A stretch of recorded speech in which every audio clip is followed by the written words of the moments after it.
तुम्ही पाहत आहात MCN न्यूज मराठी।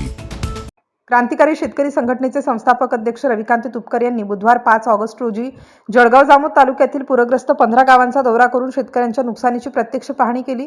अतिवृष्टीमुळे उद्ध्वस्त झालेल्या शेतीची पाहणी करत त्यांनी महसूल व कृषी विभागाच्या पंचनाम्यातील तफावतीवर तीव्र नाराजी व्यक्त केली।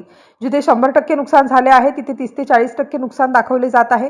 नुकसान कमी दाखवण्याचे आदेश कुणाचे असा सवाल करत तुपकर यांनी पारदर्शक पंचनामे करून आठवडाभरात शेतकऱ्यांना 100% मदत द्यावी, अन्यथा शेतकऱ्यांसह तीव्र आंदोलन छेडण्याचा इशारा दिला। कृषी विभागाच्या प्राथमिक अहवालानुसार बुलढाणा जिल्ह्यातील 495 गावातील 84,870 हेक्टरवरील पिकांचे नुकसान झाले असून 1,13,439 शेतकरी बाधित झाले आहेत।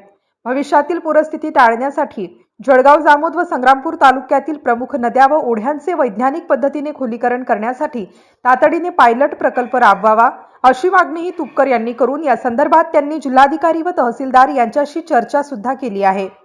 MCN न्यूज मराठी करिता ज्ञानेश्वर राजनकर, जळगाव। मी आहे बुलढाणा जिल्ह्यातल्या जळगाव जामोद तालुक्यामध्ये।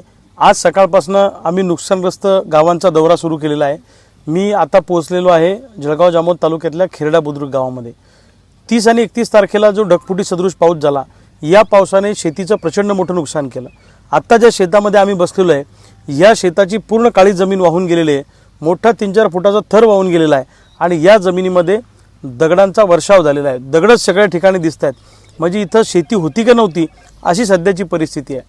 आणि असाच प्रसंग 2023 साली सुद्धा जळगाव जामोद तालुक्यामध्ये आला, पण तेव्हाही आम्ही गाव टू गाव दौरे केले, 20 दिवस ठाण मांडून बसलो।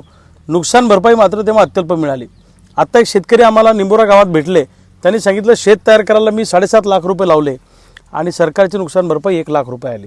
अशीच परिस्थिती या गावातल्या पण शेतकऱ्यांची आहे।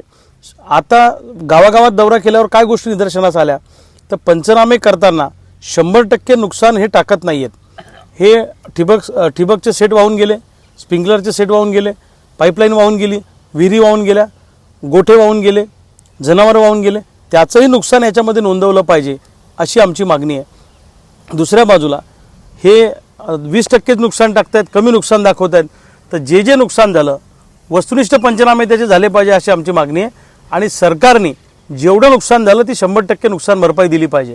2023 साली या जळगाव जामोद तालुक्यामध्ये जो महाप्रलय आला त्याच्यानंतर काही अधिकाऱ्यांनी, तत्कालीन तहसीलदारांनी काही बगलबच्चांना हाताशी धरून नुकसान भरपाईच्या रकमा त्यांनीच वसूल करून घेतल्या आणि गरज असलेल्या शेतकऱ्यांना ज्यांचं नुकसान झालं त्यांना नुकसान भरपाई मिळाली नाही।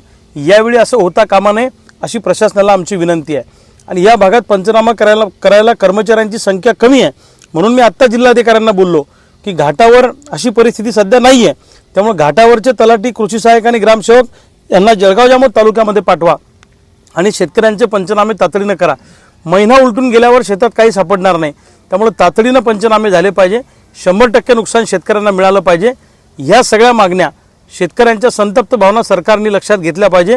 या मागण्या सरकारने आणि प्रशासनाने मान्य केल्या नाही तर या सगळ्या नुकसानग्रस्त शेतकऱ्यांना घेऊन जळगाव जामोद तालुक्यामध्ये भूतो न भविष्यती असं आक्रमक आंदोलन उभं राहील आणि त्याच्यातून जे काय परिणाम होतील त्या कायदा सुव्यवस्थेचा प्रश्न निर्माण झाला त्याला सरकार जबाबदार राहील, हे मला सरकारला या निमित्तानं ठणकावून सांगायचं आहे।